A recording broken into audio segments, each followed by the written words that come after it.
comment s'auto-manipuler les articulations sacro-iliaques. Alors, ça ne fonctionne qu'après avoir été manipulé.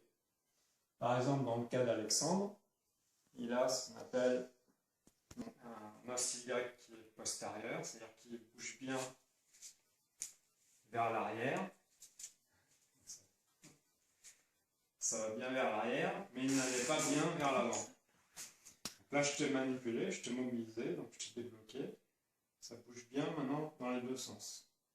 Mais si tu ne te manipules pas toi-même, soit tout à l'heure, soit demain, soit dans 3 jours, ça va se rebloquer parce que ça fait peut-être 10, 15, 20 ans, je ne sais pas, que tu es bloqué vers l'arrière. Par compensation, dans ton cas, cet os iliaque est bloqué vers l'avant. Enfin, ça avançait bien, mais ne reculez pas. Donc, l'exercice que je vais te montrer, c'est, par exemple, celui-là qui était bloqué vers l'arrière. On va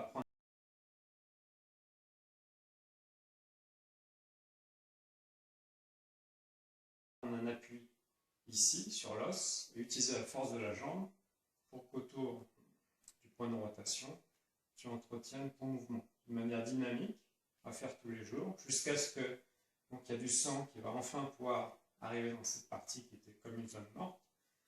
Les macrophages vont bouffer la colle qui va faire que ça va avoir tendance à se recoller par un excès de fibrinogène. Et ça va stimuler le cartilage pour refaire du cartilage correct et que ça se mobilise bien. A l'inverse,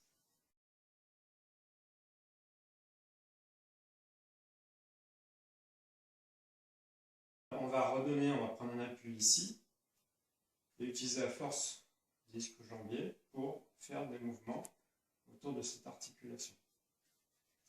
Tu avais aussi un sacrum, une torsion du sacrum autour de son axe. Donc ça, je te l'ai remis. Donc une fois que le sacrum est remis, il y a un exercice tout simple à faire.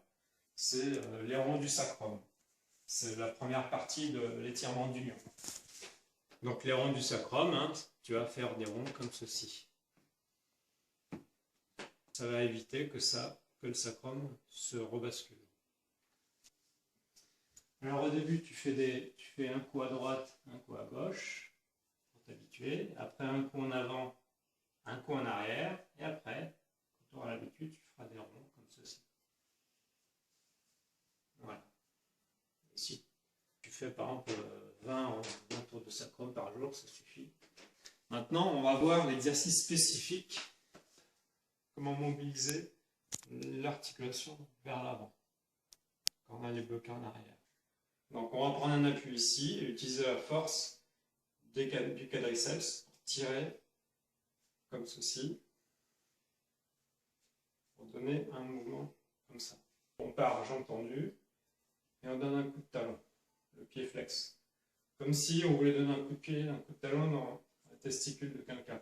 Donc on regarde bien, on revient, tac. Sauf que là, je fais plutôt l'étirement parce que je me creuse le dos. Donc maintenant on va prendre appui sur l'os. On appelle l'épine postérieure. Et ça fait ça. Donc ça m'empêche d'aller haut. Le bassin reste droit. Et avec l'habitude, à la fin, on donne un petit coup sec. Et on revient. Tu fais que le coup de talon. Alors, jambes tendues. Voilà, souffle. Tu vas trop haut. Voilà.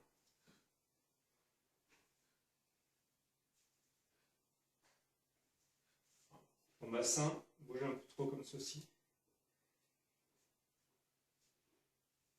Ok, maintenant, tu mets ton poing. Donc, il ne faut pas que le poing soit au niveau lombaire. Il faut qu'il soit sur la bosse qui t'empêche de monter la jambe. Vas-y, on recommence. Voilà, jambe bien tendue. Seul maintenant. Un petit peu de coup sec à la fin. Voilà.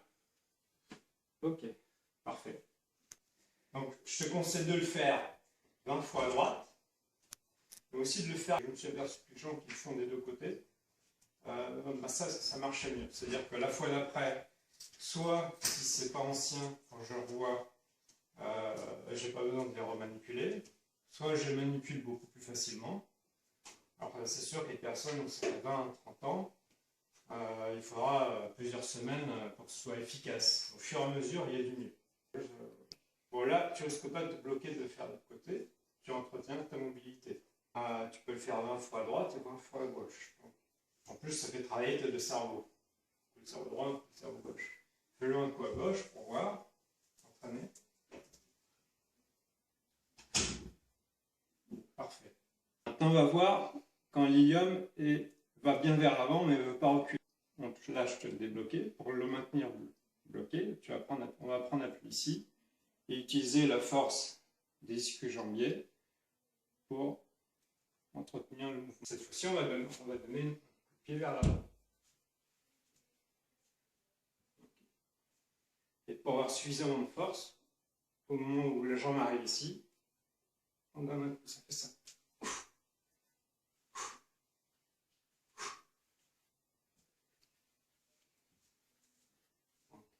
Vérifie. C'était bien sur l'os, ouais. Redresse-toi à chaque fois pour avoir plus d'impulsion au moment où tu te baisses. Voilà. Prends un peu plus d'élan vers l'arrière. Ok. Pour ceux qui sont un peu plus forts, ils n'ont pas assez de force avec cette main, ils peuvent utiliser la force de la main comme ça. Donc ça va faire ça. Et là, on a beaucoup plus de force.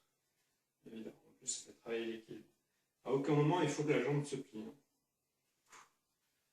De manière à travailler que cette articulation. Non, alors non, c'est...